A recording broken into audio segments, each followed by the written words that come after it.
Welcome, councillors, members of the public, online and staff. I declare the meeting open at 6:35 p.m. It's the meeting of Bayside Council City Planning Environment Committee, on the 6th of August 2025. Everyone at this meeting is reminded to conduct themselves in a polite and professional manner, keep communication factual, use appropriate language and tone. Do not use any defamatory or derogatory remarks. Defamation laws apply to addresses in public forum. I also ask councillors to observe the requirements on the Code of Meeting Practice and Meeting Etiquette. I remind all present that the video recording is an official record of council and may be made available to persons upon request in accordance with the Government Information and Public Access Act 2009. No other recordings are permitted. Item number 1 is our acknowledgement of country. I'd like to acknowledge the Bidjigal clan, the traditional owners of the land on which you meet and work, and acknowledge the Gadigal people of the Eora Nation.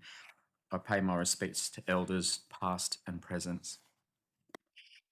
Item 2 is apologies, leave of absence and audio-visual link, but we have none on tonight. Item number 3 is disclosures of interests. I haven't received any. Does any councillors present have a disclosure of interest to make? No disclosures of interest tonight, thank you.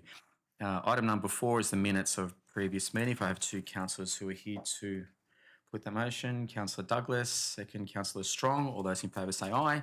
I'll declare that carried. Thank you. There's no items by exception or public forum tonight, so we can move on to reports. The first being CPE 25.021, which is the draft mascot to East Lakes Active Transport Feasibility Report. Can have a council update on that, please. Thanks, Chair. Okay, so some background on this project. This is a grant-funded project, state government Get Active grant, and it was to undertake a feasibility and concept design for an east-west active transport link, essentially through the Mascot Station precinct and towards East Lakes. During the investigation, the scope did change a couple of times along the way. It is quite a challenging area to get an active transport corridor through. There's a lot of competition for road space in there, bus routes and a whole lot of other complications.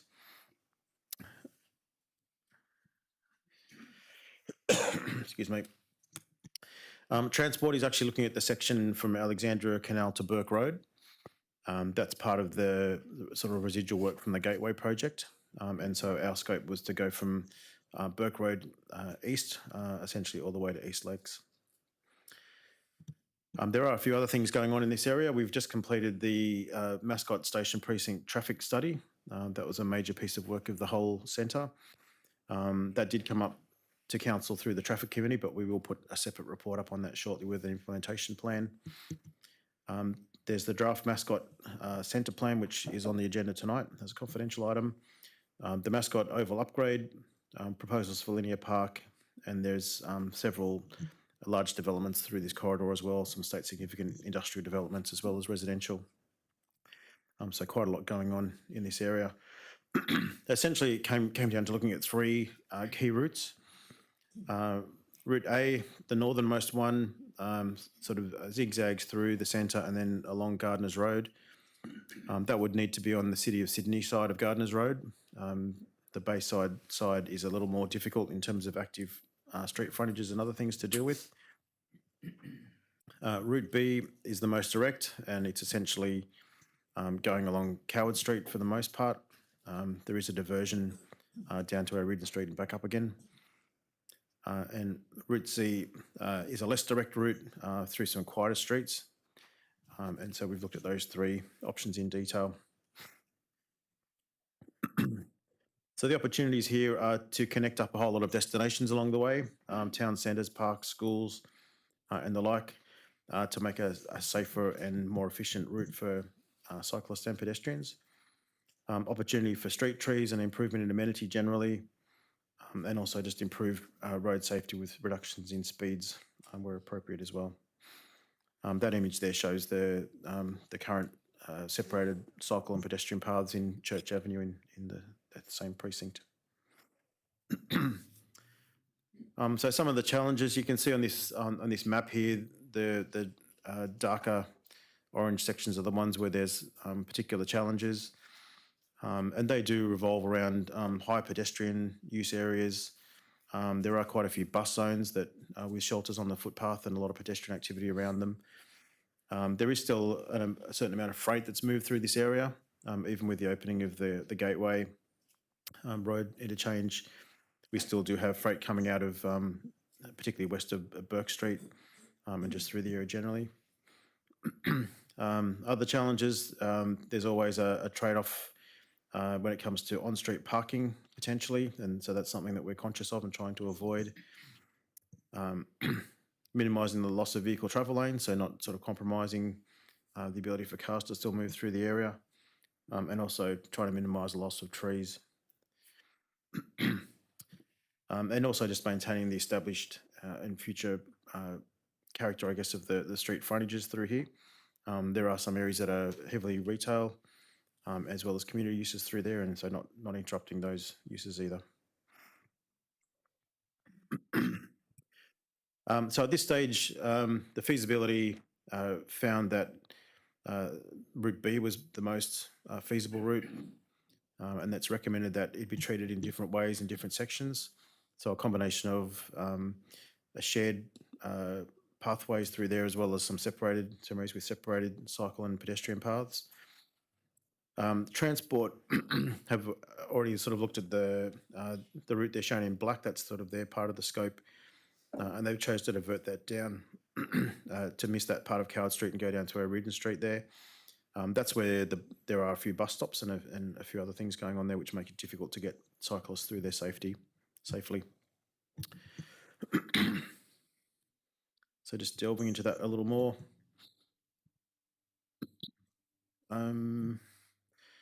So separated cycleways already exist along part of the route through here.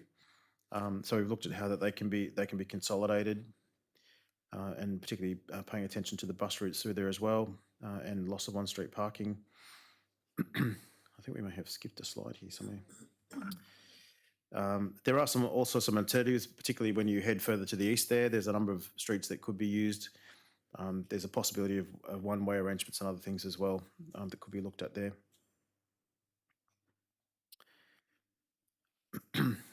So potential impacts down this end, Grafton Street.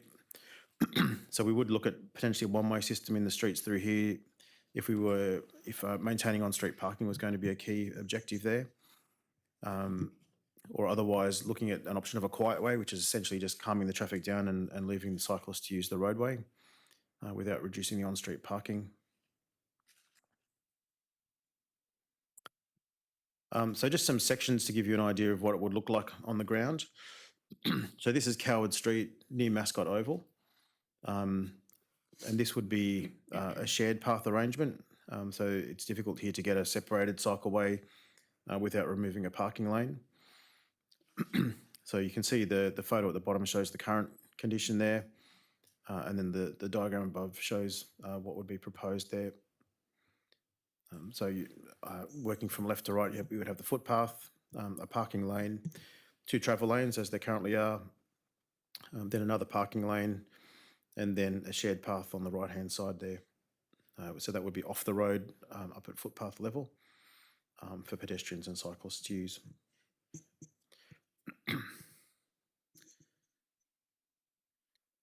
So this one shows a section further along Coward Street near Sutherland Street, and this would be a completely separated cycleway. So again, on the bottom there, you can see a photo of the existing condition, and you'll see that adjacent to the parked cars there are already cycle lanes marked on the road. So there's one in each direction, and they're reasonably narrow. They are at road level, and it does mean that cars have to cross them when they park against the curb. And there's also a risk there of drivers opening doors and collecting cyclists. So the proposal shown above is essentially to consolidate those 2 narrow cycle lanes into a single bi-directional separated cycle path.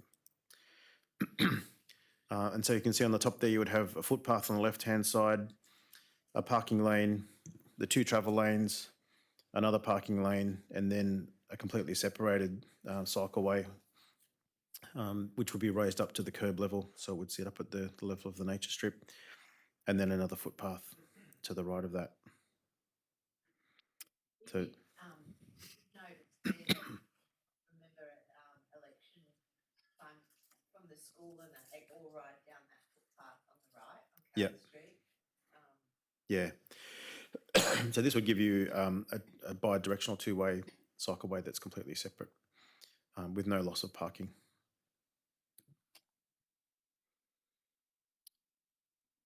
So further to the east on George and Universal Street, again, this shows a separated cycleway on the other side of the road in this particular location, but still 2 footpaths, the separated cycleway, 2 parking lanes and 2 travel lanes. So that's heading right down towards Southern Cross Drive end of Coward Street or George Street. Can I just ask a question Yep. while you're there? So why the move into those little residential streets? Is there not a wider, like something like Mascot Drive that then connects up to Lighthorse Park that then loops up? Yeah, I guess we're looking for a combination of things there. The most, like a direct route is better because cyclists are more likely to use it and it's faster and more efficient. And I think, yeah, the different streets there have different widths and different sort of characteristics to them. So that was all looked at as part of the analysis. And, well, there are some options down that eastern end in terms of which street you choose there. The scenario that we're presenting, I guess, is the one that we think is the most feasible of all of them. We need to look at street trees and utilities and other things as well, because in some cases you'd have to remove a lot of trees to fit these things in.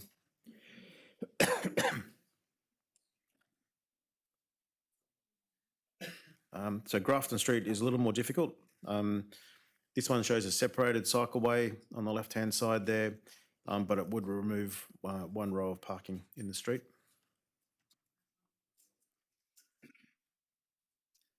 This one shows the quiet way option, which is essentially to do calming work in the street and use line marking, but still retain 2 parking lanes. And at the moment, the street's not wide enough for 2 vehicles to pass, I don't think, but it still retains 2-way movement, or we could look at a 1-way movement option as well.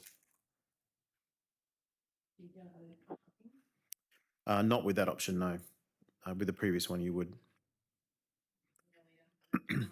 Yeah, I know. We understand that's a sensitive thing. There are some streets there that have, quite a few driveways, and the houses do generally have off-street parking, but still, I'm pretty sure that's a sensitive issue. Florence Avenue, here again, you can fit a separated cycleway, and the road reserve is a little wider there. So the 2 footpaths are separated cycleway and still 2 parking lanes and 2 travel lanes. So we're getting right up to the Gardeners Road end of the link now. So from there, there'd be a connection up onto Gardeners Road. So in terms of separated cycleways, there's two possibilities that you'll see around Sydney. The one on the left there is in Church Avenue, and that shows the cycleway being lifted up above the curb. So it's essentially off the road and separated from the cars. That is a more expensive option to build because you need to relocate drainage infrastructure in some cases as well. On the right-hand side is essentially just sort of blocking off a section of the existing road carriageway to be a dedicated cycleway. It does have issues around safety to some extent. You do have those sort of blocks there that become obstacles, and both passengers of cars and cyclists can come in contact with them. They also present a maintenance difficulty because they're generally not wide enough for a street sweeper to travel down. Yes, carefully selected photo. They're generally not wide enough for a street sweeper to drive down, so they need to be swept by hand or some other way. So the next steps, so there's the report attached, the full design report attached to the committee report as an appendix. And so we're suggesting route B as the preferred option. So the next step would be to go to the community with all those options and seek feedback. And that would include on things like loss of parking and those sort of things as well. And then,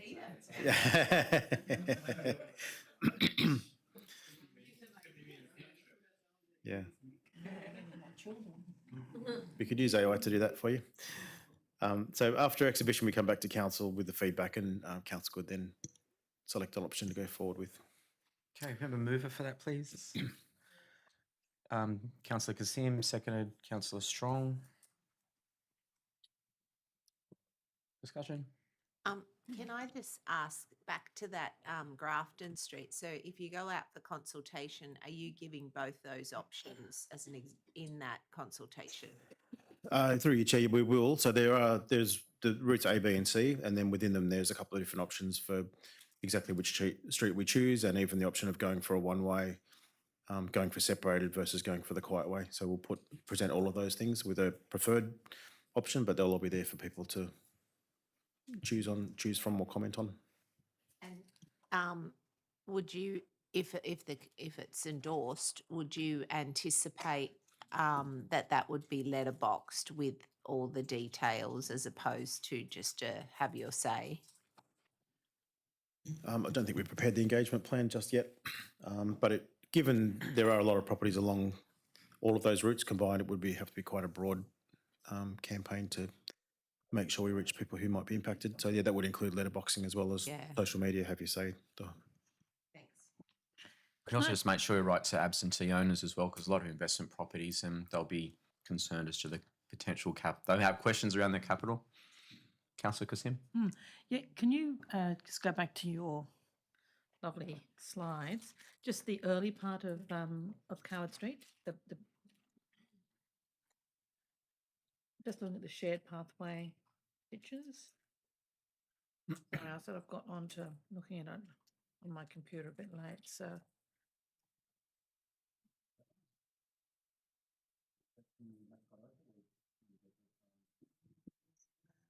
Yeah. So I'm trying to get back into it. It's a bit easier to see that. While we're looking for that, if I can just make a comment that. Sorry. Sorry, just trying to see. It is really quite small to see here. The impact on the trees and where exactly you're saying it's going to be on the right-hand side, but the left-hand side going up there is already pretty wide. You know, I think some people probably use that wide path already to ride up. Yeah. Even though I know it's the left-hand side where the cycle path is, but it's at the right-hand side where the cycle path is, but it's actually the left-hand side which is a lot wider. Yeah, so we've looked at street trees, also the location of power poles and lights and all sorts of other obstructions. So we'd essentially be shifting the arrangement of the road around. So the width is the width, essentially, and we'd be looking to just shuffle everything towards the left-hand side, I guess, to create more space on the right-hand side. I think that side of Coward Street is less obstructed. It's just so that the whole. There's a mic on the desk. Yeah. Coming up from Muscat or are you coming back?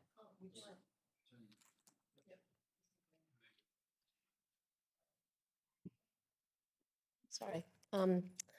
Thank you, Councillor. Part of the thinking is to avoid the number of times that a cyclist has to switch back and change directions. So it's generally on the southern side, and that's because on the whole route across the 3 or 4 kilometres, that's where it's best placed. So sometimes it might be better on the opposite side of the road, but what cyclists don't want to do is chop and change their position in the road. Yeah. So that's the reason why sometimes it would seem that the short section is more suitable on the other side of the road, but it's on a whole, on the balance, the southern side is safer. Yeah, no, I mean, I've written on that a lot. So so you're saying it's really so that when you're coming off from the canal, you're just going to stay left rather than having to cross the road at all. You'll just stay left, widen, because obviously the bike path already goes along the canal and then comes out on the left-hand side of Coward Street. So you're saying you just sort of stay left and go. So keep by keep left going it's up. south. So Right. at the moment it's at the moment you come out of the canal on the northern side and you cross Yeah. and you end up on the southern side. Yeah, going towards So- the end, yeah. that may change in the Transport for New South Wales section, but overall, by the time it gets to Coward Street at Burke Road, it would then run along Burke to O'Riordan to an intersection at signals, and Transport are aware that that signals needs to be updated. We haven't dealt with that signal in this plan. What we've done is assume that we connect from the O'Riordan side, on the eastern side of O'Riordan, from that point, and then it runs south all the way, if that makes sense. Okay, so it is always going to be on, The black line is the Transport for New South Wales scope. yeah, And we're picking it up at the blue line. Is that right? Yeah. So that's the south. So this is really up to Transport. for New okay, so South it's Wales. always going to stay on the same side, yeah. Okay, thank you. You mentioned that intersection, that missing. I understand the reason you said that there's bus stops, etc. So I think a lot of people are going to be heading east and then head south and continue down towards the airport. People are going to use that as a desired pathway. Yeah, So I think we need to be very clear with Transport that I think you need both. You need a solution for that, because it's going to, if the intent is to have more active transport and more bikes, and you've got in that area, it's packed with delivery scooters and drivers and all sorts of stuff, and that'll create a pedestrian conflict without a doubt. It has to be both. They've gone south. It also has to go east at that link, and I think it's just a dumb idea if they don't fund that, or we can't come to some arrangement. There's a lot of money involved anyway, and talking about traffic light adjustments, etc. Yeah. This needs to be added to the budget, because it's just going to create conflict. And but it wasn't designed for bikes. Yeah, but they're still going to use it. Humans will still use it. So I think we need to be very strong on that. Yeah. And the other thing with the engagement pack is just let's not leave people guessing. There's a lot of very long-term and parochial residents in that East Lakes area, in that low-rise section. You have to be, say, option B loses X car spaces, or option C, or whatever we're going to do. I think just be very, very transparent, and then we're going to get more legitimate questions and legitimate feedback, or useful questions and useful feedback, as opposed to saying, what's council taking all our parking away for? You want, there's going to be a lot of noise with any proposal like this. I'm a supporting principle, but we've got to make sure that that engagement plan doesn't even be perceived to hide. I know it won't intentionally hide anything, but let's be really proactive in this is exactly what it means. What does it mean a one-way, I think you said a one-way solution. What does it mean a quieter solution? What does it give that very clear definitions? And that's going to help us as councillors as well have those conversations to help officers explain the changes, because this is going to be very impactful to those residents. Excellent. Was there any other discussion? That's great. Okay, councillors, we have the recommendation, which is that draft mascots East Lakes feasibility report. So just to clarify, you said we're going to go out to say we're recommending route B, but it's going to show the options that we're not endorsing and allow for comment on A and C. Yeah, that's correct. So the report attached to the committee report goes through the full analysis of all, and it does talk about how many car spaces will be lost in each option. So yeah, we'll go out with the full suite of possibilities. Yeah, can we just add that to the motion, just for the record, that the engagement will include publication of the other options that were considered, and be transparent on the parking and traffic impacts. Which I think you said that anyway. I just wanted to, it supports conversations with the community. We can send the collateral to you before it goes out. That'd be great, just as a look over. That'd be really appreciated. Yeah. Okay, councillors, the motion's before us. All those in favour say aye. Aye. Against, no. I'll declare that carried. Thank you. The next one is on item 7 is CPE 25.022 Development Services 24-25 Performance Report. If we can have an officer's summary on that one, please. Thanks, Chair. For those councillors who haven't met, Corinne Elias, our new Manager of Development Services, been with us for a couple of months now. So although Corinne wasn't here for most of that year, she's going to present the report and, and take some of the credit. Welcome. Thank you. So I don't mind taking some credit over this good news story, really.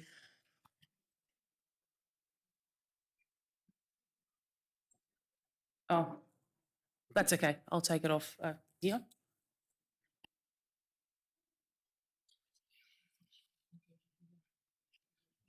Should I say that?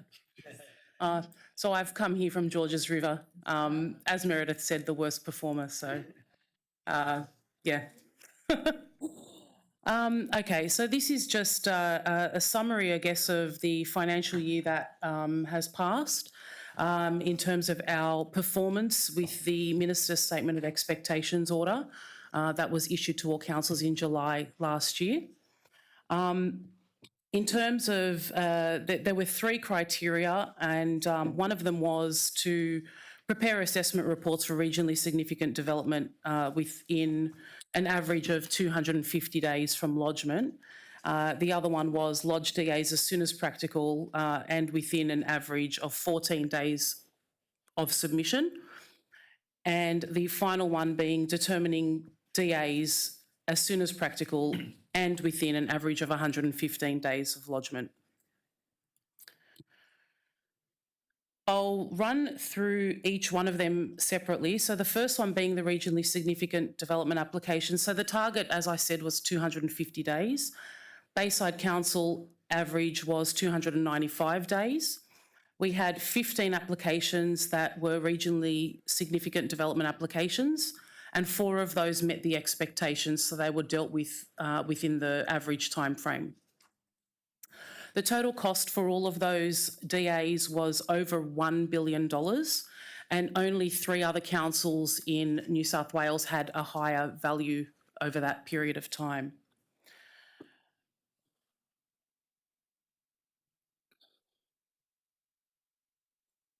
Lodgement timeframes?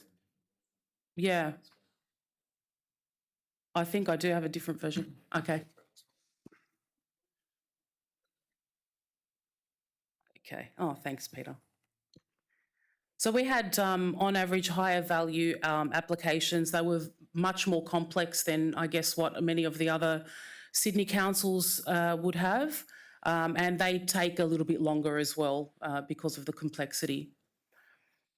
Our regional panel, being the Sydney Eastern City Planning Panel, favours approvals as an outcome. So there were quite a few applications where we were sent back to applicants to have those conversations and come back with a more favourable outcome as well. Lodgement timeframes. So these are when the application hits the portal and when they have been accepted. So the target date for that was 14 days across New South Wales. Bayside averaged at 8 days.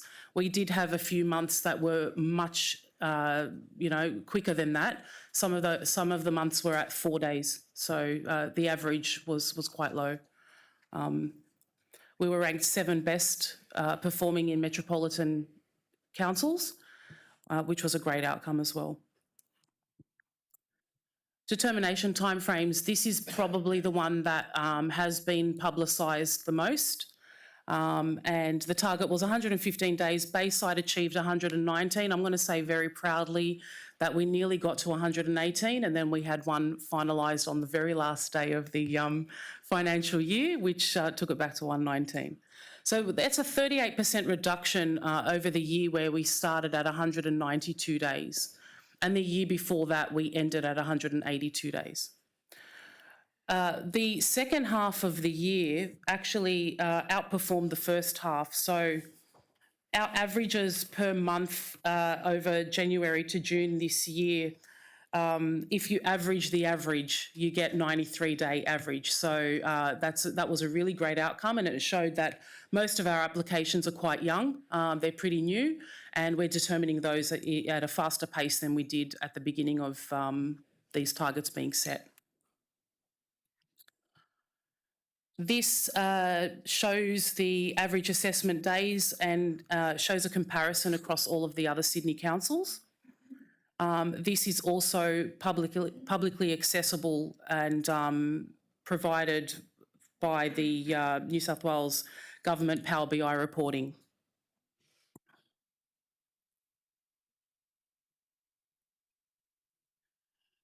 This one here shows our performance from July last year until June this year. It shows that we started off at the end of every month. It gives you an average. It's cumulative. So for the first 2 months, we were performing at about 192 days. And that would have been because we were trying to get rid of all the old applications once that statement of expectations hit our desk, I guess. And then we saw a very rapid decrease and, massive improvements with our timeframes. Our second half of the year, as it starts to get a little bit more difficult because there's more DAs that are considered in the average, we were still managing to reduce that consistently from December until June this year.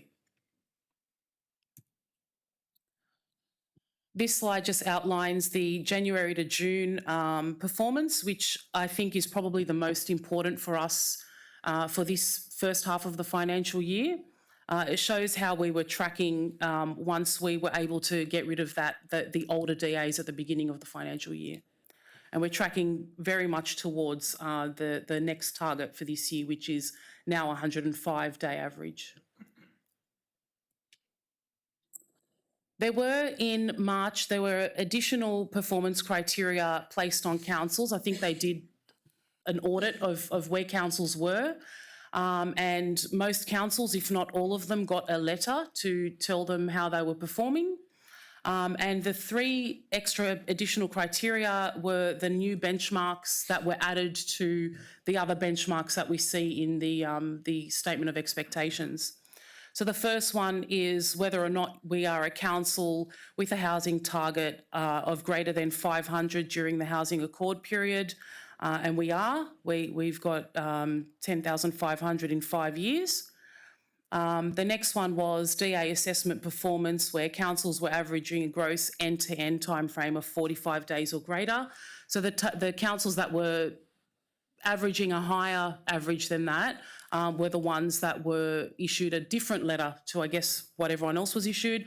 So our end-to-end timeframe was 119, and at the time of the letter also was better than that average of 145. Percentage of applications assessed in the expected timeframe, councils with 50% of their applications assessed within the expectations.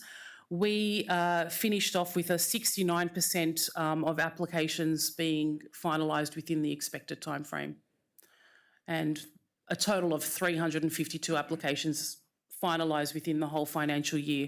And that's just DAs, it's not modifications or reviews and all the other bits that we do as well. That's just purely development applications.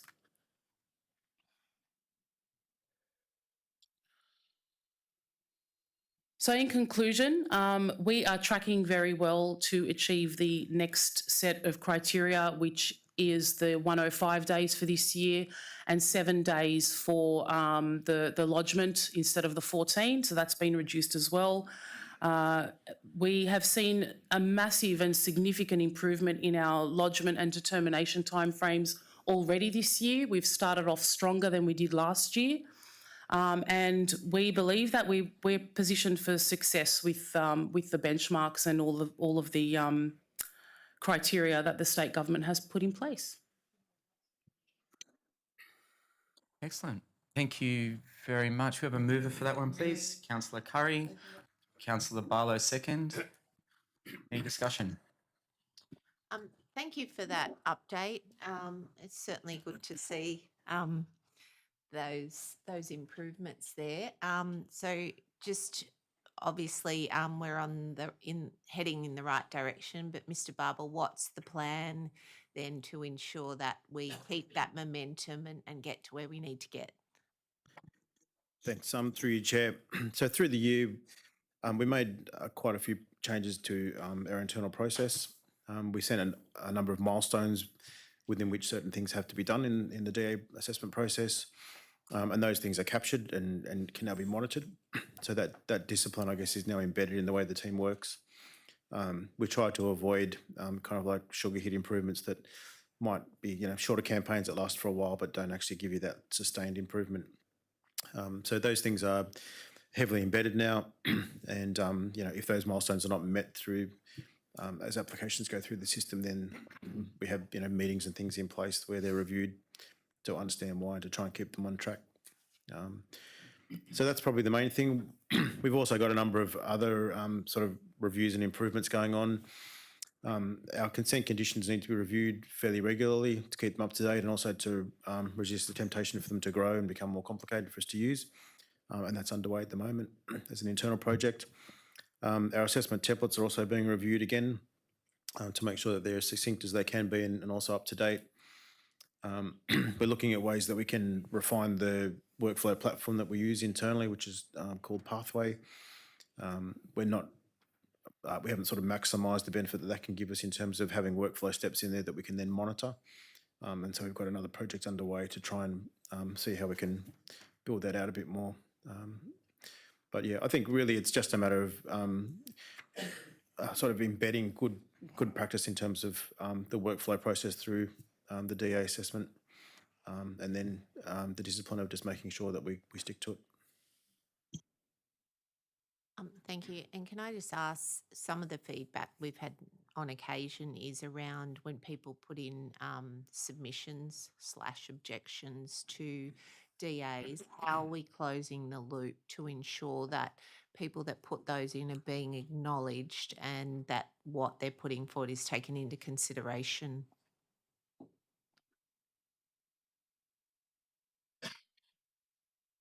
The process that we adopt is that we do acknowledge that submissions are received. We don't respond to them in detail, as in provide a, you know, sort of a detailed response back around what the issues are that have been raised. The volume is just too high for us to be able to do that. And we also do direct people to the DA tracker, so they can then see the process unfolding there. If it ends up going to a panel, for example, they can see that they've got an opportunity there to be involved in that. And then our assessment report and consent is uploaded at the end for them to see as well. Thank you. Any other councillors? Councillor Barlow?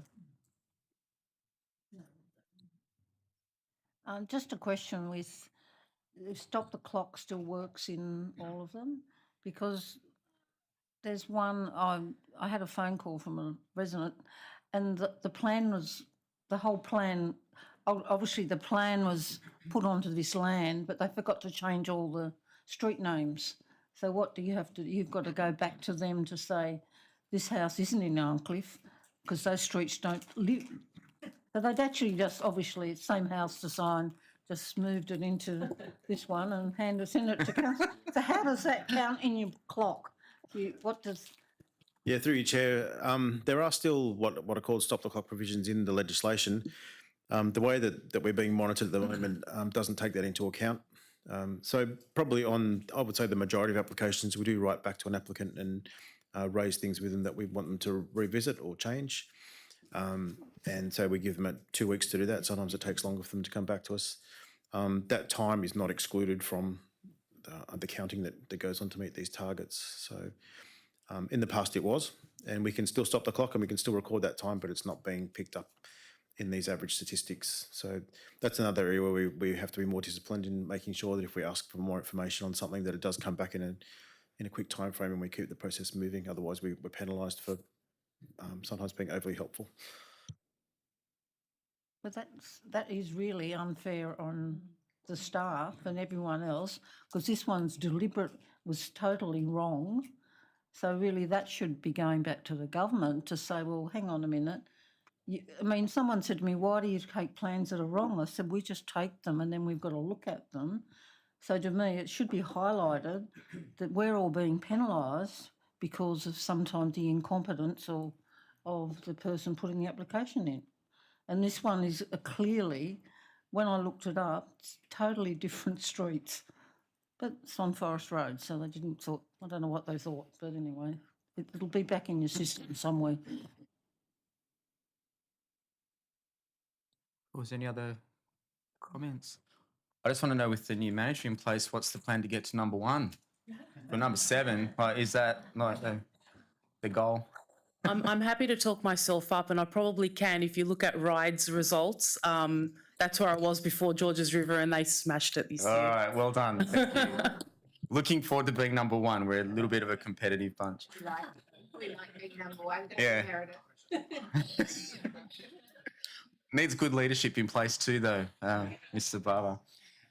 Okay, thank you, councillors. We've got an officer recommendation to receive and note the report as published. All those in favour say aye. Against, I'll declare that carried. Thank you.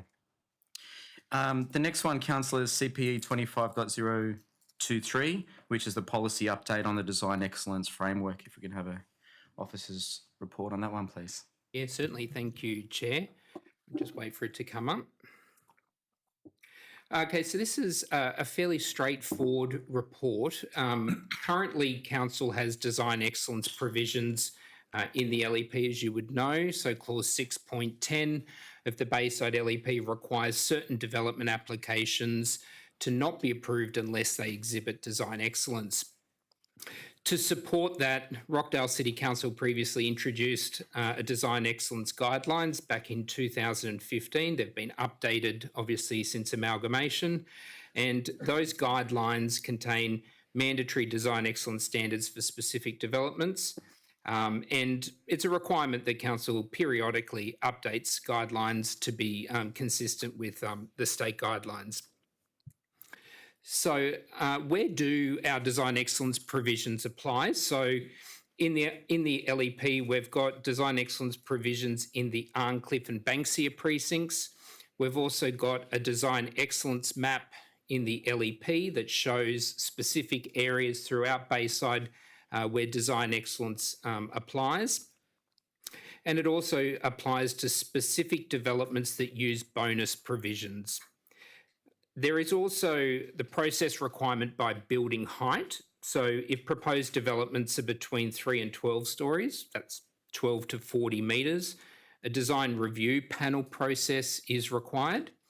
For developments that are over 12 stories, so that's about 40 metres in height, a competitive design process is required unless that is waived by Council and replaced by the design review panel process. So as I said earlier, the Council's policy has evolved over time. So initial development was the Rockdale Design Excellence Guidelines adopted by Council 2015 to 2016. Post-amalgamation or during amalgamation updates 2017 to 2019. And we aligned our current policy to ensure compliance with state policy in 2023.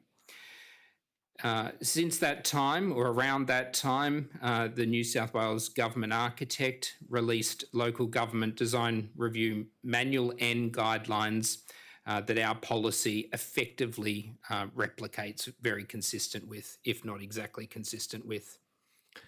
So the recommendation is that we revoke our existing design excellence guidelines. So that would be, if I just go back one slide, the guidelines that exist at the moment. Revoke our guidelines and instead adopt the government architect guidelines. Our policy and those policies are effectively the same. So the benefits of adopting the state government guidelines is it provides consistency across New South Wales in design review processes. It ensures clear procedures for applicants and councils that are supported by the New South Wales Government. Provides transparent step-by-step guidance that removes ambiguity from the design review process. It contains greater clarity on the roles and responsibilities and minimises delays. And as we've just spoken about tonight in relation to development applications, creates a more efficient process that serves both council and the applicants. And further, there will be no need to periodically update Council's guidelines when the state government updates its guidelines. So as I said, the recommendation before you tonight is that Council adopts those two documents, the New South Wales Local Government Design Review Panel Manual and Design Competition Guidelines issued by the Government Architect, and that the current Bayside Design Excellence Guidelines are revoked. Thank you, Chair. Thank you. Can I have a mover for that, please? Councillor Curry, seconded. Councillor Douglas, any discussion? Councillor Curry. So I haven't had a chance to, and probably don't have the expertise to understand the design guidelines, but from your experienced opinion, how do the New South Wales government guidelines compare, and are they robust enough to get the quality that we're looking for across Bayside? Thank you. I have the design experts in the room, so I've got both urban designers. I'll just answer that question from my experience. The design excellence guidelines that are issued by the government architect and our guidelines are almost identical. That's the reason why we're recommending that we adopt the government guidelines. The guidelines effectively detail the process to be followed in establishing a design excellence panel, which we already have, the process that you follow in relation to how a competitive design process is run. The actual consideration of design excellence on individual development applications is done by the design excellence panel or the design review panel themselves. So that there's trained architects and designers on our panels. We also have an internal urban design team that provides comments on proposals that don't necessarily trigger the design excellence procedures under the LEP. I'll just ask my team if there's any other comments they might wish to add. The only other thing I wanted to add was that sometimes we get pushback from developers wanting to undertake the design excellence process. So by having the state government process, we can use the government architects as leverage to support us, I suppose. So that's been, it's sort of a stronger stick.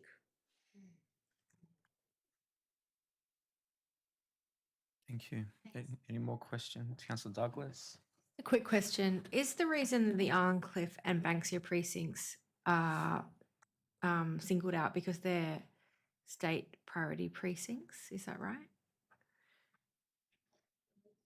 Yeah, through you, Chair, those areas were added in, as I understand it, when the Bayside West precinct plan was done by the state government. So they did all the planning work that has delivered Wallow Creek and down through Arncliffe. And I believe that they were added in at that time. Is it possible through the chair to add other areas to make sure that they have design excellence, like the Rockdale Town master plan? I mean, I know like it says that it's if above 3 to 12 stories, which should encapsulate quite a bit of that master plan, but it would be nice to have that beautiful design excellence. Through your chair, yeah, Rockdale is in that area already. Yeah, so those areas are identified in the LEP.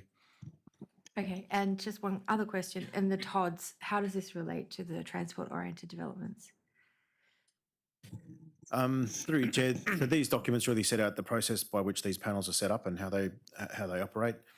And so we have criteria for applications that need to go to the design review panel, and that does include flat buildings. So anything that comes in those TODs would go through that same process. The actual controls that give you kind of the rules and the guidance on what is good design and sort of standards that you need to meet are in the Apartment Design Guide, which is more of a design guiding document rather than a process document. And so the ADG does apply in tight areas as well. Again, it applies to certain types of development regardless of where they're located. So for flat buildings, those things automatically apply. And in terms of renewable energy, that's DCP, isn't it? It's not this. Through your chair, there are some provisions in the ADG that do go towards sustainability. There's no requirement for things like PV panels and things like that. So basics is still really the main sort of legal requirement, I guess, for sustainability measures in residential development at least, and that goes to thermal comfort and so it's basically energy and water. There's targets in there that you need to meet for energy and water. And they do generally require, you generally can't build a new house, for example, and get a basic certificate unless you have a rainwater tank. It's kind of almost impossible. And you do generally need some form of sustainable energy as well to meet your target. So it's really basics that's driving those in terms of setting sort of benchmarks. Okay, thank you. Councillor Barlow? Question, have they changed the setbacks for all the houses in the new design guidelines? Because I've got a house up the street that's 200 mils either side. No one can get down the house. And I can't find my email saying it was permissible on something. So, Through your chair, these particular documents don't sort of set standards. They're really about the process, so that they're not changed as part of this. There may be complying development. Some types of complying development do allow some fairly small setbacks, but yeah, need to check the actual address to know. oh, you can't get out.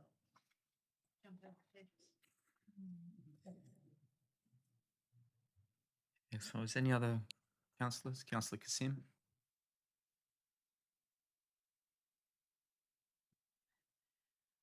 Yeah, just this is probably a DCP matter more, I think, but when uses change, and I'm thinking, for example, in Arncliffe, there's discussion now in the community about the Sound of the Peace Bakery, for example, and speculation. You know, what are we going to have there?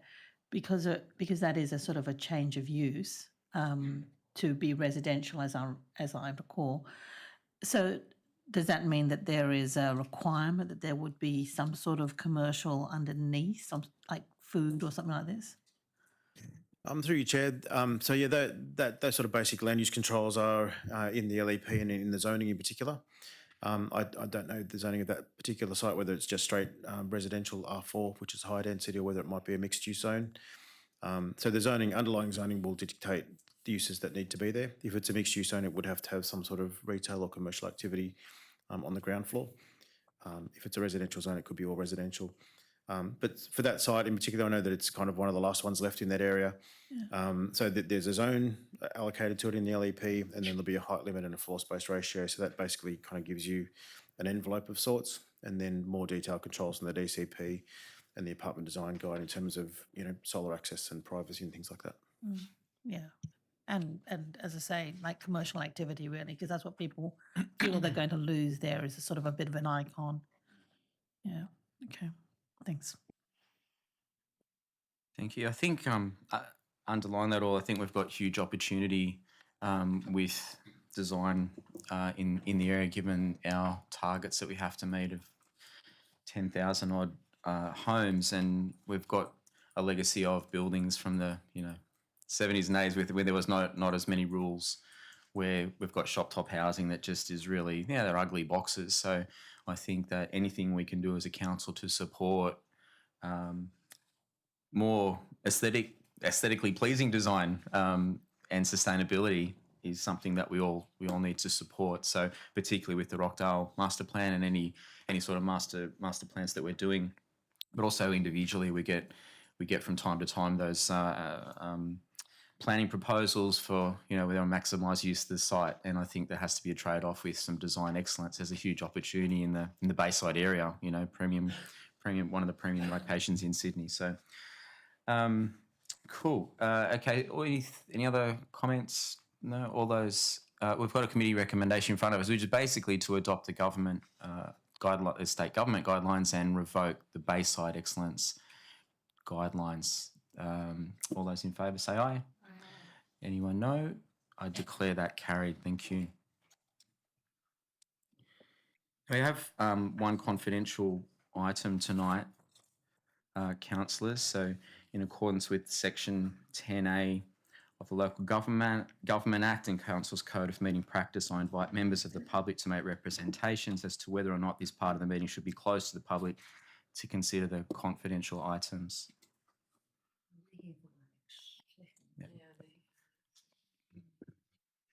But,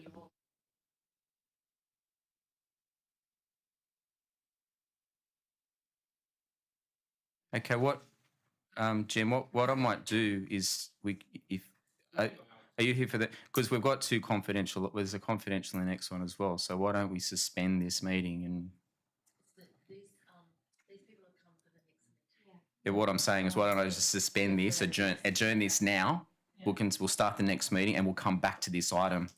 Yeah. It just might be more efficient because the next one you'll be waiting around for a while. So. Okay, so I'll suspend this meeting at 7:30 p.m. and we'll shortly commence what's the next one? City Works and Assets Committee, and then we'll come back to this item in a combined confidential session. Thank you.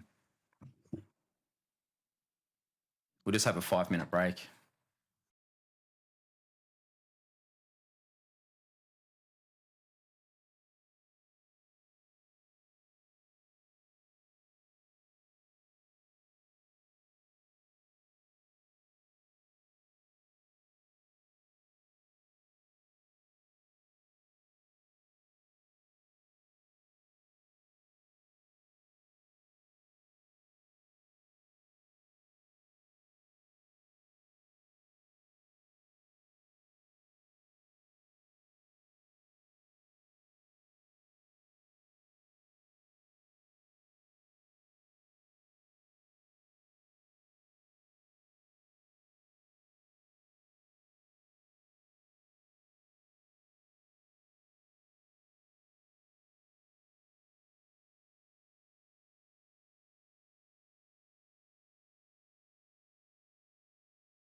Okay. City Works and Assets Committee meeting, 6th of August 2025. Yes, we are a go. Welcome councillors, members of the public and staff. I declare the meeting open at 7:32 p.m. Everyone at this meeting is reminded to conduct themselves in a polite and professional manner, keep communication factual and use appropriate language and tone. Do not use any defamatory or derogatory remarks. Defamation laws apply to addresses in public forum. I ask councillors to observe the requirements under the Code of Meeting Practice and Meeting Etiquette. I remind all present that the video recording is an official record of council and may be made available to persons upon request in accordance with the Government Information Public Access Act 2009. No other recordings are permitted. I would like to acknowledge the Bidjigal clan, the traditional owners of the land on which we meet and work, and acknowledge the Gadigal people of the Eora Nation and pay my respects to elders past and present. We have one apology for this evening, which is Councillor Poulos, I believe. Waiting for a thumbs up over in the governance section. Yes, and no other councillors online. So there are no applications for a leave of absence and no councillors in attendance on an audiovisual link. So we do not need that procedural motion. Do any councillors have a disclosure of interest? No councillors have a disclosure of interest. So we will move on to passing the previous minutes. Can I ask two councillors who were present at the previous meeting to move and second the confirmation of the minutes, please? Councillor Morrissey? Yep. Yep. And Councillor Strong? Thank you. Okay. So we will move straight to public forum. We have 3 speakers tonight dealing with the item CPE 25.028, response to notice of motion, accelerate the upgrade of Victory Reserve, Cross Street, Kogarah. Speakers are advised that a warning bell will sound when only 1 minute of speaking time remains. Speakers who are joining the meeting via Teams app are to have their video off and microphone muted until I invite you to speak. Speakers will be removed from Teams once the item has concluded. You can then watch the remainder of the meeting on the Bayside Council's YouTube page. If you registered a written submission, these have been provided to the councillors prior to the meeting. Speakers are reminded to keep communication factual, polite and professional and to use appropriate language and tone. Do not use any defamatory or derogatory remarks. Defamation laws apply to addresses in public forum. So if we have firstly before us the item CWE 25.028, and we will have speaking for the committee recommendation, Mr. Rogelio Figueroa, who's here in person today, and he has 3 minutes to speak. If you'd like to stand and come to the microphone over there.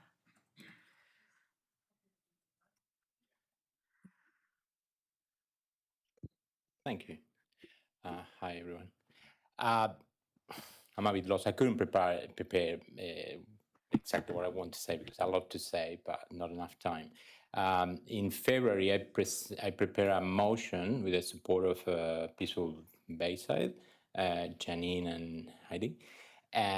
The idea is to create a dog park of fenced area, a dog park within the Victory Reserve. There was a plan to upgrade the reserve in 2022, but nothing happened. So I came to the council in February and I brought that motion back, or that project back. But in the agenda, it doesn't mention anything about the dog park creation. So I would like for that to be included and don't get lost in the whole process. We know the upgrade is going to happen, but we want to see that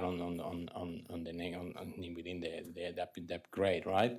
I don't know if this is the right place to mention it and be clear, and so it get included and doesn't get lost. Basically, that's what I want to say. That's, I don't know. I at least follow the council have mentioned that a dog park is not possible to be created within the reserve because the dimensions are not the right ones. But I personally went to the park yesterday and measured it, and it's enough space to create an off-leash area, a fenced off-leash area within the reserve, apart from away from the playground, which is in the concept plan attached in the agenda. Also, the concept on the agenda is not quite what we're asking for. I don't know if it's just a concept and that's open to be modified because it doesn't really capture what we want. It's like it's a big upgrade for the playground, but again, there is no dog park, and they're skipping the existing fence, and that's it. Okay. Thank you for your feedback. We will respond as a council after the end of all the public submissions if you're happy with that. Yeah. Okay, thank you. So next we have Ms. Kelly McCool, who's against the committee recommendation. Is that correct? Or I not? don't really Not know exactly. how to interpret that. I'm against there not being a dog park included, and I have a statement to support why I think it should be. Okay. Is that all right? Thank you. So, Yeah. yes. So for the committee recommendation for a park upgrade, but you want changes? Yes. Yeah. Yes. So I want to support our request for a small fenced area for our off-leash dogs to be included in that plan. I'm a resident of French Street, Cogra. I'm speaking on behalf of several dog owners in our tiny neighbourhood. It's only about 8 blocks. It's separated from the rest of Cogra by the Princes Highway. A local locksmith said, "Do they call that Cogra?" That's how small it is. We mostly live in units without fenced grassy spaces, and we meet there almost daily after work for our dogs to socialise and for us to connect. Local families also use the park, and most of them enjoy seeing and playing with our dogs. It's the only green spaces in our neighbourhood and has seen increased use because of the local dog owners, creating a community from a diverse group of people. We kindly ask that a small fenced dog area be in the refurbishment plan. We've taken care of the park, which was a mess a couple of years ago, and you notice that because you have dogs and they go to the messes. We pick up rubbish, we report safety and maintenance issues to council, which were ignored because hardly anyone was using that park. We even have a local group that discusses these issues online. We understand the reserve is small, but we believe it can fit all the playground and the little dog park. A fenced area will provide our dogs with freedom after work, peace of mind for us, and health benefits for them, and it would keep our group connected. We know there are designated off-leash areas in Cogra, but they are too far away to walk to. They involve crossing busy roads, and you go all the way there to find they are dominated by large dogs that are intimidating or endangering our dogs, most of which are small breed poodle mixes. They are also often muddy for several days after rain and are not enjoyable at all. We need a nearby safe spot for them to play. We don't have any of those issues at Victoria Reserve in our local community that knows each other. You know, we go to a dog park with big dogs and they're just like, oh, I don't care, my dog's here, go away, because they don't know you and they were there first. It doesn't happen at Victoria Reserve. We believe this addition will enhance the reserve for everyone, two-legged and four-legged. Thank you for considering our request. Okay, thank you. So just we have one more speaker in person, and noting that this item is to go out to public consultation yet as well, so there will be opportunities for the community to engage. So we have Mr. Steve Green in person. I don't think it's necessary. We joined our notes, so we sort of did the same thing. Same thing, basically, like the idea, but would like a off-leash fenced dog park. Is that correct? Yeah, and I mean, Yeah, you just jump up. You're here. You've made it all the way to Boston. one thing that would be really useful would be rubbish bins. There's no rubbish bins at the park for anybody, and it just creates, people just chuck stuff wherever. So that definitely should be part of the plan going forward. That's it. Okay. Thank you for your input this evening and making it to the meeting. It's clear that everybody cares about their local community, and we're all here to service the community. So we'll then move into that item. So can we have a mover and seconder for item CWA 25.028, response to notice of motion, accelerate the upgrade of Victory Reserve Cross Street, Kogarah?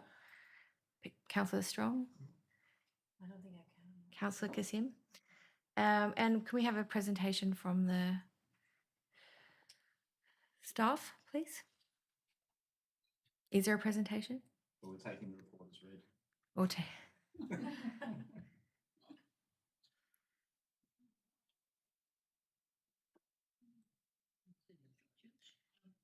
the chair, this is a response to a notice of motion. There isn't a presentation. Okay. So that the officer's recommendation is that the investigations and finding by the council officers be received and noted.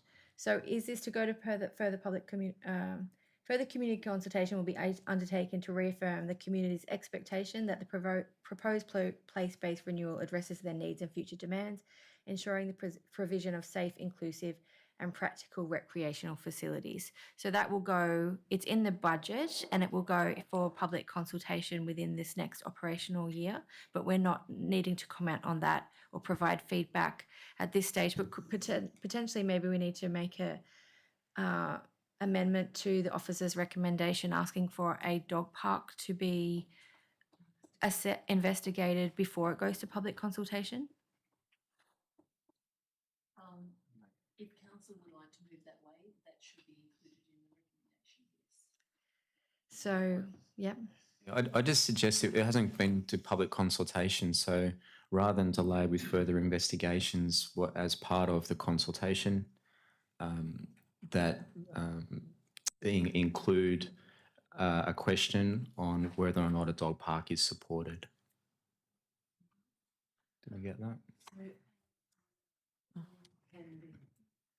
Is suitable in the area. Councillor Brederhoft? So can't we ask for another drawing that includes a dog park? Is that impossible? It is possible. It's a different process. It would be, what you see before you tonight is a response to the notice of motion as provided in February, which was bring that project forward. The project had not included a dog park, so of course it hasn't been considered. This is really the first time that the staff and the councillors have actually been asked to consider that as a possibility. We could certainly, I mean, there has been a bit of initial thought that it would mean changes to the playground if you wanted to incorporate other facilities in the park. It is quite tight. We could certainly go back and see what other models could be provided. That will require time, and it does really, I guess, it works against what you were asking for in February, which was bring it forward. So, sorry, this is a plan that had been developed previously or Yeah. This was the plan that was certainly in train. It wasn't fully developed, but it is consistent with what the previous thinking was about upgrading Victory Reserve. And so based on the notice of motion from earlier this year, that work was expedited to bring it forward to you. If we're now saying we want to review that and look at a different mixture of activities on the park, it is a matter of going back and starting afresh. So I just wanted to let the public know that we don't normally have a back and forth once we've gone out of the public forum section. It then is up to the council to discuss it. So we've had. One clarification, 2022, the council proposal was including a communal garden and a fitness equipment area, which in this concept is not included. So it's not quite. Based on feedback at the time. So what we're hearing is the previous version had a community garden and fitness equipment based on feedback at the time. So maybe deleted based on feedback. they were deleted based on feedback at the time. So the two options we potentially have as a council is to go out to public consultation based on what's here, knowing that we're going to get feedback that's going to mean we have to go back to the drawing board, or we just go back to the drawing board now and come back with a potential other option, and we could potentially put both options on public consultation. So what is the feeling of the committee? I guess my first comment is, I mean, even though I second this, it's almost like I want to take that back in the sense that I really don't think this can be expedited at this point. I think that we do need, in fact, to consult again with the community. I mean, it was 3 years ago by the sounds of things, but it sounds like there is at least support for a dog park, maybe not for the other stuff, and so I think that rather than expedite, we should be asking for options which include a dog park and then consult on that rather than expedite. I think the recommendation should be changed. Sorry, just one more clarification. I personally create a petition on change.com, and I have 125 people supporting the idea of a fenced area within Victory Reserve. Okay, so we're hearing audio and feedback for a strong desire for a version with a dog park. So we might then change based on Councillor Kissim's feedback and the feedback from the council, that we will change the officer's recommendation and have an amendment instead that the investigations and findings by council officers be received and noted. The committee requests that council amends the design to include a fenced dog park. Well, that's what's up there. That a dog park Oh, I can't see that. The dog park will be investigated before it goes to public consultation. Yeah. So you've got to figure out how big the playground will end up being because of the distance away. Yeah. So Okay. there's a whole lot of issues there that have got to be looked at. It's just going to. It will delay. Yeah, it will delay the outcome, but you'll get the outcome that you want in the end. So. The idea's not quite baked yet.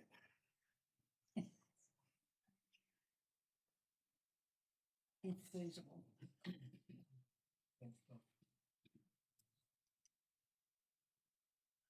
Okay, thank you. Are we all happy with that now? All those in favour say aye. Nay. Against, I declare that carried. Thank you for your contribution. So just to be clear, your contribution is being taken on board. The council staff will go back and provide another option with a small fenced dog park, but it may delay the delivery of the project. But yeah. Yeah, we'll get it right. Okay, thank you for your time. So we'll now go on to, we'll go back to the original agenda, CWA 25.027, the Boulevard Car Park Redevelopment Preliminary Business Case and CapEx Review for the Office of Local Government. Do we have a mover and a seconder for that item? Councillor Kassim? I'll second it. Councillor Douglas. Do we have an officer's presentation for this? Or any discussion? Do we want an officer's presentation? Yeah. Yeah, Yeah, this is okay. important. This is a lot of money. Money. Thank you, Chair. So just a quick recap. Boulevard car park in Brighton Les Sands is at end of useful life as an asset. You can see the image there. It is becoming quite run down. There is a high demand for additional off-street parking to meet current and future needs in Brighton. There's an opportunity to incorporate community facilities to replace the decommissioned library in Brighton as well as part of this redevelopment of the car park. In undertaking a project of this size, councils are required to submit a capital expenditure review before committing to a major project that is expected to cost more than 10% of council's annual ordinary rate revenue, which this one would. A preliminary business case is also required to establish that the project is necessary and viable. Both those documents need to be prepared and submitted to the Office of Local Government before a project is committed to by a council. So we've gone ahead and prepared those documents for this project. In December 2024, Council endorsed option 4 as its preferred redevelopment scenario for this site. That was a 9-level building with no basement. It had community facilities on the ground floor, comprising a library or community hub and a small cafe, parking levels, and then a restaurant precinct on the rooftop. And the diagram there shows a section through the building, noting that the basement was not part of the final supported option. The preliminary business case tests a number of scenarios against the status quo to show whether it's something that is required and something that's viable. In this case, the preliminary business case comes out quite positive, and that's primarily because this will deliver not just parking but other community assets as well. So the PBC found that the proposed community and commercial facilities generate increased economic value, both during construction and afterwards, and improve the wellbeing of the community, particularly the library. So this document was prepared in consultation with staff by Morrison Lowe. They prepared similar documents for Bayside on other projects, and then the full document is in attachment 1 to the report. So the second document is the capital expenditure review. This document is really measuring council's internal capacity and financial capacity to deliver a project of this scale before it proceeds. In this case, that assessment found that the city projects team within council has the capability and the capacity to deliver a project of this scale, and that's evidenced by some of the recent projects we've delivered in the last few years and are in the process of delivering now. In terms of the funding side, council has committed a budget of 56 million to the project, and that's made up of cash reserves, the sale of assets being property, developer contributions, and we're anticipating some grant funding as well. The project is in council's long-term financial plan and in our adopted capital works program, so its impact has been factored into the big picture. The long-term financial plan does recognise the Botany Aquatic Centre project and other Mascot Oval and other significant projects, and it shows that council has the capability to deliver all of those and the financial resources as well. The economic evaluation and the CapEx review looked at cash flows and evaluated 2 options. The first was just to redevelop the site to address demand only, which is sort of a minimalist approach. And the second option was a larger car park with the rooftop dining and the street level cafe and community facility and other public domain improvements. That analysis found that the return on option B was more favourable, and again that was mainly due to the inclusion of social services in there and the financial value added by having some commercial floor space as well. So this report again was prepared by Morrison Lowe in consultation with a number of staff internally, and the full document is also attached in Appendix 1. So the next steps for this, for council to review and endorse both of those documents, the preliminary business case and the capital expenditure review, and then they would be sent to the Office of Local Government for them to review before the project proceeds any further. Thank you. Thank you. Is there any discussion on this item? Councillor Kassim. Thank you. Yeah, just a question really for my information. I mean, when I was looking at the report, it went forward about, when considering the economic case, about 30 years from what I could see. So is that, just as a matter of interest, like, is that what is considered the normal life span of a building, or yeah, that's the first question. And then, because it really leads into then, what if at some point, I mean, we've had all these other discussions about pie in the sky transport, coming down from state government plans to do wonderful things. But who knows, these things might happen, in which case maybe car parking might not be the go. So how flexible is the space is the second question then. Yeah, through your chair. An asset like this would have a longer life than 30 years. Yeah. 30 years would be sort of an absolute minimum lifespan, and I guess by that point in time, you would want to have the asset would want to sort of have paid for itself and be and be viable. So that time horizon, I guess, was chosen as a reasonable sort of return on investment type time frame. In terms of the space, through the optioning process over the last few years, the architects were asked to look at some flexible floor space arrangements in there. Essentially, what that means is having higher floor-to-ceiling spaces in the building. For car parking, you don't need particularly high ceilings in there. Yeah. For other uses, residential or commercial uses in there, you would need a higher clearance because you would need to have a bulkhead or a ceiling cavity area to put in air conditioning ducts and electrical services and lighting and things like that. The scenarios that provided higher ceilings resulted in fewer car spaces, essentially, because you had fewer levels in the building. And the cost also increased, and the return on investment was low because you got less car spaces for the same or slightly more money. They looked at hybrid options, having a couple of levels that could be more flexible and having others that had a lower floor-to-ceiling height. But at the time, when council settled on this particular option, they decided to just go for the smaller floor-to-ceiling heights, and that was really driven by trying to get as many car spaces as possible within the height limit that applied to the site. Yeah, no, that's fine. Thank you. I do vaguely recall that. And if you remind me, we're assuming charging for all of them. Yeah. Yeah, there would be a charge, a paid parking arrangement in there. Yeah. Yeah. Thank you. Further discussion? Just a comment on the rooftop terrace thing. After the weather we had in the southerly that blew, and I got water in my shed. It didn't go in the front windows though. So how are you going to protect that level? Because it'll be just a disaster for the tenants.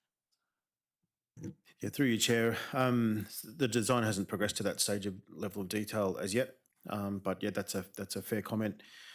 It will just require clever design. I think there are some precedents with the Novotel. They have a recently revamped sort of podium level outdoor space with pools and things in it. The St George Sailing Club is probably another good example of where they've used glass screens that can be moved up and down on their balconies so that when the wind comes up, there's still protection provided there. So yeah, that is definitely going to be a challenge, but I think there's design solutions that will come through. And the other thing with the car parking, you'll have a level for the disabled parking's got to be higher, roof level. Are they going to be separated or out? Yeah, through your chair, the current plan shows most of the disabled parking on the ground level, and that's also the level where the library community hub will be, and it will have a higher ceiling height, so that fits together. Thank you. Question, Councillor Bradhoft? And please, e-chargers, can we add e-chargers? But the question I was wanting to ask is, does this not go out to consultation? What's the process for that? Yeah, through your chair. We do have provision for electric vehicle charging in there, and that's one thing that we're hoping that we might be able to attract a grant for to help fund. In terms of engagement, it's sort of early days for the project. We need to sort of square away these requirements to start off with. And then, so at the moment, we only have a concept design. There's no detailed design like architectural plans that have been done. That will be the next step. And that's sort of in the process and budgeted for. So at that point, once there's a more detailed design, we would go to the community for engagement. Thank you. I don't remember the change around the heights of the flexible spaces. I love that element to it. So it's sad that that's been lost along the way, because it is good to future-proof for future uses. We don't know whether we will all be using cars in 30 years or not. But we will proceed, I think, as we've come so far. So all those in favour, say aye. Against, declare that carried. So thank you. So we'll now move on to CWA 25.029, draft concept plan for expansion of the Hazelhurst Reserve, Brighton Le Sands. Could I have a mover and a seconder for that, please? Councillor Barlow, Councillor Morrissey, thank you. And do we have a presentation on that matter? Yes, I do. Thanks, Chair.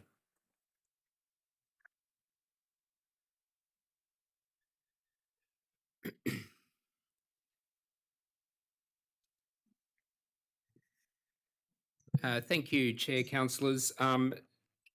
This report is in relation to an expansion of Hazelhurst, I guess, is that how I've said it? Hazelhurst. I always say it wrong. Thank you. Hazelhurst Reserve in Brighton Le Sands. So Council resolved on the 27th of November last year to develop options for the expansion of the reserve where the current closed previous library is.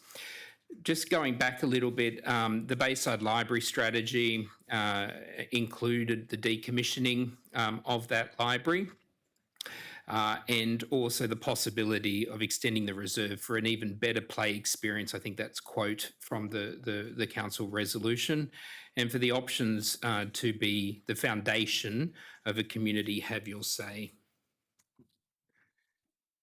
So just for context, I think you all know where the reserve is, but it is in a high-density residential area. There is some low-density residential areas to the west. It's about 200 metres from the beach. Importantly, the only local playground in this immediate area, and it has high community use. So Council undertook a number of years ago a social infrastructure study to determine or to assist Council in decision making in relation to recreation and open space and other social infrastructure. It did identify a shortfall of play spaces within this catchment, and there is a limited space for new additions. It identified a need for inclusive youth spaces as well as outdoor fitness and exercise. So the recommendation before you tonight is to retain the recently upgraded playground, fencing and gate in its current location, demolish the existing building and replace that with a teen young adult play area that can include fitness and socialisation opportunities, and ensuring as we go into detailed design that the design remains mindful of impacts to the adjacent neighbours.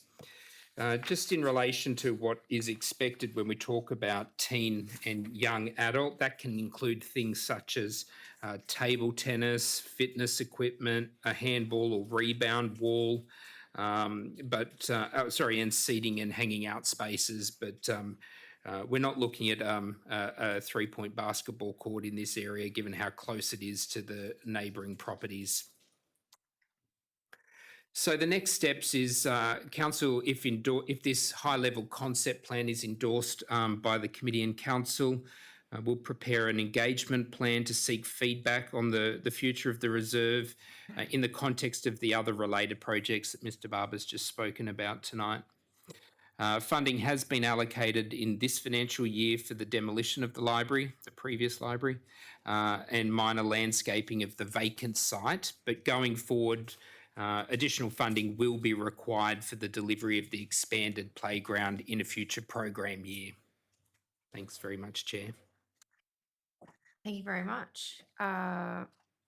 Is there any discussion? Yeah, I'm very excited. I have been talking to the Kaima Public School parents on WhatsApp about this, and they're all very excited. I think the thing that I took home from that little bit of consultation this week is that we need to make clear around the future of the new library in the public consultation so that we're not feeling like we're just taking something away, but we're giving double back. And that there was a very strong recognition of the great work done at the Walleye Creek Town Park in terms of a great place for attracting older, teenagers and young adults. And lots of ideas came through from busking spaces, art mural spaces, solar-powered charging benches, chess tables, mirrors, chill-out spots, climbing walls, workout spaces. I think that there was also a few asks for basketball courts, and I think we need to make clear that that's not the kind of space that we don't have that space for. So I think one of the really lovely bits of feedback I got was, could we involve the students from the local high school in the consultation so that there is really genuine community consultation with the targeted audience for the park. And considering we have the amalgamation of the two high schools, it could be a really nice project for them as well, for the new Kamei High or Bayside High. And the what? And our youth advisory group. Yes, that's great. Okay, well, I'm very excited about this. So all those in favour say aye. Aye. Against? Let's declare that carried. Great. So the next item is the CWA 25.030, classification of land 44 Rochester Street, Botany. Moved by Councillor Morrissey, seconded by Councillor Curry. Do we need to run through a presentation on that matter? It's just classifying land. So Yep, we're all. so we can rent it out. Okay, is there any discussion, any concerns? No, we'll take that to the vote. All those in favour say aye. Aye. Against, we'll declare that carried. And then we will move into confidential session. So we have a confidential report for this meeting, and then we'll also go back to the confidential report for the other meeting. So we'll be back online briefly. So we'll now go, we have one confidential item, CWA 25.031, item 8, the property acquisition of at Rockdale. So any councillors attending via audio-visual link as per the Code of Media Practice are now required to leave the meeting, but we don't have any councillors on audio-visual link. Councillors, would you like to move into closed session to discuss the report, or would you like to consider the officer's recommendation in open session, bearing in mind any comments from the report officer and the councillors would be limited to those for an open session report? Are there any discussion points for the item? Move that way. No? I did actually have one. Yeah, we'll move in. Move into confidential. Okay, thank you. So in accordance with section 10A4 of the Local Government Act and the Council's Code of Meeting Practice, I invite members of the public to make representations as to whether or not this part of the meeting should be closed to the public to consider the confidential items. There being no representations, I move that Council closes the meeting to the public for the reasons outlined in the reports. Is there a seconder? Yeah. Councillor Morrissey. We'll now vote on the committees closing against the meeting to the public, closing the meeting to the public. Are there any councillors voting against? No. I declare the motion carried. I ask the press and public to leave the chamber before we consider the confidential items. That is enabling us to turn off the public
Okay, Councillor Morrissey and Councillor Douglas moving to go back into open session, where we'll read out all those in favour say aye.